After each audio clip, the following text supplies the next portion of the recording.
දෙවි පියාණන් වහන්සේට ප්‍රශංසාවත් ස්තුතියත් ගෞරවයක් දෙමින් ප්‍රේමවන්ත සහෝදරත්වය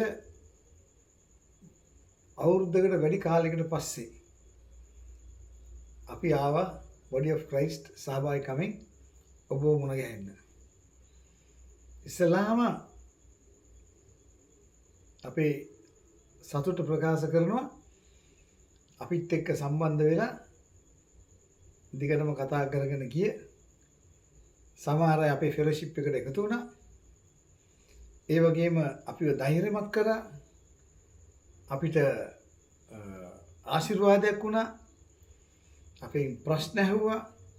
සම්බන්ධතාවය දිගටම තියාගෙන කවදද අපිට ඊළඟ වීඩියෝ එක එන්නේ කියලා අපිව නිතරම උනන්දු කරපු ඒ මුළු සහෝදරත්වයටම බොහොම සතුටින් ස්තුතිවන්ත වෙනවා.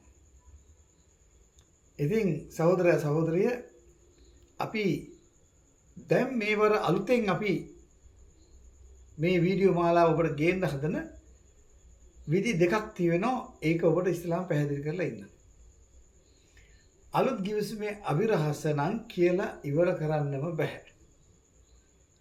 මම එහෙම කියද්දි ගොඩක් අයට ප්‍රීතියක් දැනෙනවා ඇති. ඒක කියලා ඉවර කරන්න බෑ. එතකොට ඒ සීරීස් එක එහෙමම ගමන් කරනවා. අලුත් ගිවිසුමේ අභිරහස. මම උදාහරණයක් කියන්නම් ඔබට. ක්‍රිස්තුස් වහන්සේ කියලා කියද්දී බොහෝ සභාවල අයගේ සභාවලට යන අයත් සේවකයෝ පාස්ටර්ලා කියන අය පවා මම බය නැතුව වගකීමෙන් කියන්නේ ඒ අය පවා හිතන්නේ මේ යේසුස් වහන්සේ කියන එකේම තේරුමක් එයාට හම්බෙච්ච තව නමක් වගේ කියලා. ක්‍රිස්තුස් වහන්සේ. ඒ අතරම තව සමහර කණ්ඩායමක් ඉන්නවා මේ දෙවියන් වහන්සේව අදහන අය තමයි ස්වාමීන් වහන්සේගේ දවසයි ක්‍රිස්තුස් වහන්සේගේ දවසයි වෙන් කරන්න දන්නවා. හැබැයි මේ වෙන් කිරීමේ දවස ගැන වෙන් කරන්න පමණක් තියෙන දැනුමක්. ඒගොල්ලන්ට කල්පනා වෙන්නේ නැහැ. ඇයි මේ ස්වාමීන් වහන්සේ කියලා කිව්වම එක්තරා දවසක් එක්තරා භයංකර අඳුරු දවසක් වෙන්නත් ක්‍රිස්තුස් වහන්සේ කියලා කිව්වම ඊට වැඩි ආත්පසින්ම වෙනසක් සමාදානයක් ගැලවීමක් ප්‍රීතියක් ජයග්‍රහණයක් තියෙන එකක් කියලා ඇයි එහෙම වෙන්නේ කියලා හිතා ගන්න බෑ ඒගොල්ලන්ට. බලන්න පොඩ්ඩක්. ඒගොල්ලන්ට අර දවසට විතරක් වෙන් කරගන්න දන්නවා. ක්‍රිස්තුස් වහන්සේගේ දවස, ස්වාමීන් වහන්සේගේ දවස. එහෙම දන්නවා. ඒගොල්ලන්ට කල්පනාවට එන්නේ නැහැ ඇයි මේ දෙකේ වෙනසක් තියෙන්නේ කියලා. ඇයි මේ තනතුරු දෙකේ වෙනස කියලා. පොඩ්ඩක් හිතන්න.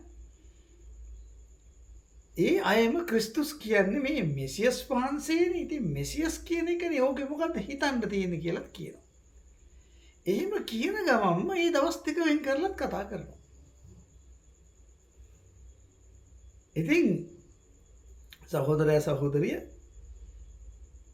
අපි ඊට වැඩිය විශාල පරාසයක මේ ස්වාමීන් වහන්සේ ක්‍රිස්තුස් වහන්සේ ගැන කතා කරන්න යනවා. ක්‍රිස්තුස් කියන්නේ පුදුම දෙයක්. වචන මදි විස්තර කරන්න. පුදුමාකාර දෙයක් ක්‍රිස්තුස් කියන්නේ.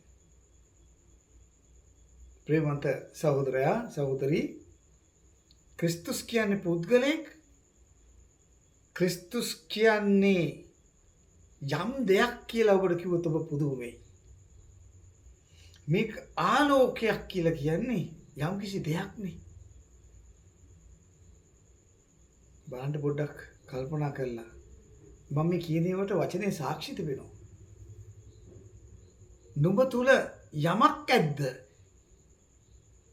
ඒ දේ ශුද්ධාත්මයන් වහන්සේ කරන කොටගෙන යමක් යේසුස් වහන්සේව පිළිසිඳ ගන්නකොට කියපු වචනයක්. යමෙක් ඇද්ද නෙවෙයි කිව්වේ යමක් ඇත්ත.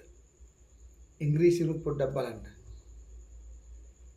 ඉතින් මේ ක්‍රිස්තුස් කියන තනන් වහන්සේ මේ කෙනා අපේ වචන සීමාවෙන් එහා අපේ මනස සීමාවෙන් එහා ඉන්න පුදුමාකාර කෙනෙක්. බලන්නකො විරුද්ධ යේසුස් කියලා කෙනෙක් ඉන්නේ නැහනේ. ගොඩක් අය අන්ත ක්‍රිස්තුස් කියලා කියන්නේ. අන්ත යේසුස් කියලා ඉන්නේ නැහෙනි. විරුද්ධ ක්‍රිස්තුස්, අන්ත ක්‍රිස්තුස්. ඇන්ටි ජීසස් කියලා ඉන්නේ නැහෙනි. ඇන්ටි ක්‍රයිස්ට් කියලා ඉන්නේ. බලන්න පොඩ්ඩක්. විරුද්ධ ක්‍රිස්තුස්ලා දැනටමත් ඇවිල්ලා තියෙනවා කියලා ඒ දවස්වල යෝහන් පොත්තුමා එයාගේ ලියමනක ලියනවා. දැනටමත් ඇවිල්ලා කියලා. ක්‍රිස්තුස් වරු දැක්කද? විරුද්ධ යේසුස් වරු කියලා කිය නැහැනේ. විරුද්ධ යෂුවා වරු කියලා නැහැනේ. එහෙනම් මේ ක්‍රිස්තුස් කියන එක මුළු මැවිල්ලම පුදුම කරවන වෙනස් කරපු අමුතු දෙයක් කරපු ඒ මැවිල්ල ඇතුලේ ඉන්න සියලු දෙනා මවිතයට පත් කරන කෙනෙක්. ඉතින් අපි ක්‍රිස්තුස් කියන එළිදරව්ව කියන එක නවත්තන්නෙම නැහැ. දිගටම යනවා. දෙවියන් වහන්සේ අපිට පුදුමාකාර අනුග්‍රහයක් දීලා දෙනවා ඒකට. ඊළඟට අපි කතා කරනවා මම කිව්වේ මේ පාර වෙනස් විදිහකට යන්න කියලා. ඊළඟට අපි වෙනම වීඩියෝ මාලාවක් ලයින් එකක් වෙනම යන්න යනවා. අලුත් අයට කොහොමද කතා කරන්නේ? අපේ මුස්ලිම් මිත්‍රයන්ට කොහොමද ගැලවීමේ පණිවිඩය දෙන්නේ? කතෝලික මිත්‍රයන්ට කොහොමද ගැලවීමේ පණිවිඩය දෙන්නේ? බෞද්ධ මිත්‍රයන්ට, එතකොට හින්දු මිත්‍රයන්ට මේගොල්ලන්ට කොහොමද අපි මේ පණිවිඩය දෙන්නේ?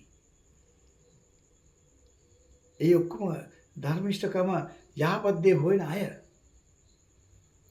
හොඳ දේ කරන්න හදන අය, ආගමක් අදාගෙන ඉන්න අය, ඒ වෙලාවට කොහොමද මේ ක්‍රිස්තුස් වහන්සේ, යේසුස් ක්‍රිස්තුස් වහන්සේ කියන ආගම නෙවෙයි, ඊට වෙනස් දෙයක්, මේ තනන් වහන්සේව දැනගන්න දෙයක්, පෞද්ගලික සම්බන්ධතාවයක්, ආගමක්, මූලධර්මයක්, දර්ශනයක් නෙවෙයි කියලා, ධර්මයක් නෙවෙයි කියලා ඒගොල්ලන්ට කොහොමද පහදලා දෙන්නේ? අපි යන්න ඒ දේවලුත් කතා කරන්න යනවා. ඒක වෙනම සීරීස් එකක් විදිහට යන්න යන්නේ. ඊළඟට සභාවල කතා කරන ප්‍රධාන කාරණාවල්. බෞතිස්මයක් අවශ්‍යද?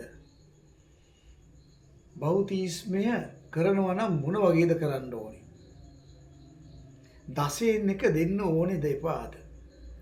සභාවේ ගුරුවරුන්ට ආශිර්වාද කරන්න ඕනේද? දීමනා කියලා මුදල් වලින් තෑගි දීමනා දෙන්න පුළුවන්ද? දිය යුතුයද? නොදුන්නොත් සාපයක්ද? දැන් මම කියනේම තීරණය කරන්න එපා. මේක බලන්න ඕනේ අපි. එතකොට දෙවියන්වහන්සේගේ වචනේ බොහෝ විට තර්ක වලට තුඩු දෙන කාරණා. ඒව අපි සාකච්ඡා කරන්න යනවා. ඔසවා ගැනීම ගැන. ඊළඟට මතු පැමිණෙන දහසක් අවුරුදු රාජ්‍ය ගැන, විනිශ්චයන් ගැන පැහැදිලිවම අපිට විනිශ්චයක් තිබෙනවද? ක්‍රිස්තුස් වහන්සේගේ ඔසවා ගන්න මනාලියට විනිශ්චයක් තියෙනවද? අනිත් ක්‍රිස්තියානි කියන අය ඒ විනිශ්චයකට අහු වෙනවද? මොකක්ද මේ විනිශ්චයේ ස්වභාවය? එතකොට මරණය ගැන කතා කරන්න යනවා. නැවත නැගිටීම් ගැන කතා කරන්න යනවා. ස්වර්ගීය තත්වයන් ගැන කතා කරන්න යනවා. ෂියෝලය, හේදිසිය, ගේනාව, ඒ මරණය, මේ මොනවද මේ කාරණා කියලා කතා කරන්න යනවා. ගිනි විල, ඒ ගැන කතා කරන්න යනවා. ඒක වෙනම සීරීස් එකක් හැටියට. දැන් මේක යන්න යන නිකන් අතු ගංගා දෙකක් වගේ. එක පැත්තකින් අනුග්‍රහය කතා කරගෙන යනවා, ක්‍රිස්තුස් වහන්සේගේ ඒ අනුග්‍රහය, අලුත් ගිවිසුමේ අභිරහස, ඒ කාරණා කතා කරගෙන යනවා. අනිත් පැත්තෙන් මම මේ දැන් කිව්වා වූ කාරණා ගොඩක් කතා කරන්න යනවා. 666 ගැන කතා කරන්න යනවා. විරුද්ධ ක්‍රිස්තුස් මොන වගේ කෙනෙක්ද? විරුද්ධ ක්‍රිස්තුස්ලා මොන වගේ අය, මේ අය මේ තරගෙට එන්න හදනවා, මේ පුටුව ගන්න හදන ගොඩක් අය ඉන්නවා. ඒ අය මොන වගේද කියලා. ඒගොල්ලන්ගේ පසුබිම් ගැන අපි කතා කරන්න යනවා. ඉතින් ප්‍රේමවන්ත සහෝදරයා සහෝදරිය, ඔබ නැවත මං හිතනවා මේ අපේ සේවයෙන්, බොඩි ඔෆ් ක්‍රයිස්ට් කියන සහභාගිකමේ සේවයෙන් මම හිතනවා ඔබ විශාල ප්‍රයෝජනයක් ගනී මේ පාර කලින්ටත් වඩා. ඔබ අපිත් එක්ක ඊටත් වැඩිය සම්බන්ධ වෙයි කියලා මම හිතනවා. මම ඔබට කිව්වනේ සමහර අයට සභාවල් නැතුව යන්න එපා වෙලා, තුවාල වෙලා එහෙම හිටපු අය දැන් අපි ගාවට ඇවිල්ලා ඉන්නවා. ඒ අත්දැකීම්, තිත්ත අත්දැකීම්, රිදීම්, මංකොල්ල කෑම්, බය කිරීම, වහල් භාවයේ තබපු අය ඒගොල්ලෝ නිදහස් වෙලා ඇවිල්ලා තියෙනවා. ඒගොල්ලෝ ක්‍රිස්තුස් වහන්සේගේ නිදහස භුක්ති විඳිනවා.